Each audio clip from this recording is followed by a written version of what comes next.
தமிழகத்தில் 84% அணைகள் நிரம்பின. நடப்பு ஆண்டில் தமிழகம் அதிக மழையை கண்டதால் 84% அணைகள் நிரம்பியுள்ளதாக புள்ளி விவரங்கள் தெரிவிக்கின்றன. மேலும் மொத்தமுள்ள 14,000 பாசன கண்மாய்களில் 3,000 கண்மாய்கள் நிரம்பிவிட்டன. 2,000 கண்மாய்கள் 75% நிரம்பியிருக்கின்றன. இதனால் அடுத்தாண்டு கோடையில் நீர் தட்டுப்பாடு ஏற்படாது என்று தெரிகிறது.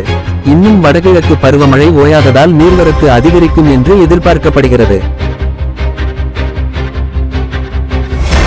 நாளை மகளிர் உரிமை தொகை 1000 ரூபாய். மாதந்தோறும் மகளிருக்கு உரிமை தொகையாக தமிழக அரசு 1000 ரூபாய் வழங்கி வருகிறது.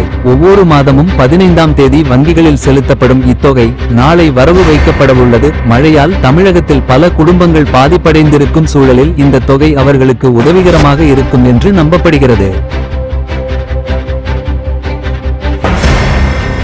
துப்பாக்கியுடன் வாகன தணிக்கையில் போலீசார். திருப்பூர் மாவட்டத்தின் ஊரக பகுதிகளான உடுமலை, மடத்துக்குளம், காங்கேயம், தாராபுரம், பல்லடம் உள்ளிட்ட பகுதிகளில் குற்ற சம்பவங்களை தடுத்திடும் வகையில் நேற்று இரவு ரோந்து பணியில் ஈடுபட்ட போலீசார் தோட்டங்களுடன் கூடிய துப்பாக்கியுடன் வாகன தணிக்கையில் ஈடுபட்டனர். ஊரக பகுதியில் பல்வேறு குற்ற சம்பவங்கள் நடைபெற்ற நிலையில் மாவட்ட எஸ்.பி. உத்தரவை அடுத்து துப்பாக்கியுடன் ரோந்து மேற்கொள்ளப்பட்டு வருகிறது.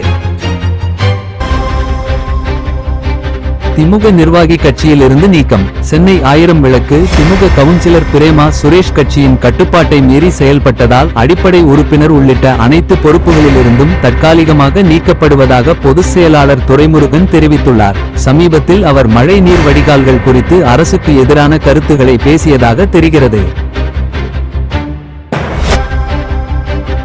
எல்.கே. அத்வானி மருத்துவமனையின் அனுமதி. பாஜகவின் மூத்த தலைவர் எல்.கே. அத்வானி உடல் நலக்குறைவு காரணமாக அப்போலோ மருத்துவமனையில் அனுமதிக்கப்பட்டுள்ளார். 97 வயதாகும் அவர் கடந்த 4 மாதங்களில் 5வது முறையாக மருத்துவமனையில் சேர்க்கப்பட்டுள்ளார். கடந்த சில மாதங்களாகவே அவர் பொது நிகழ்ச்சிகளில் கலந்து கொள்ளாமல் ஓய்வில் இருந்து வந்தது குறிப்பிடத்தக்கது.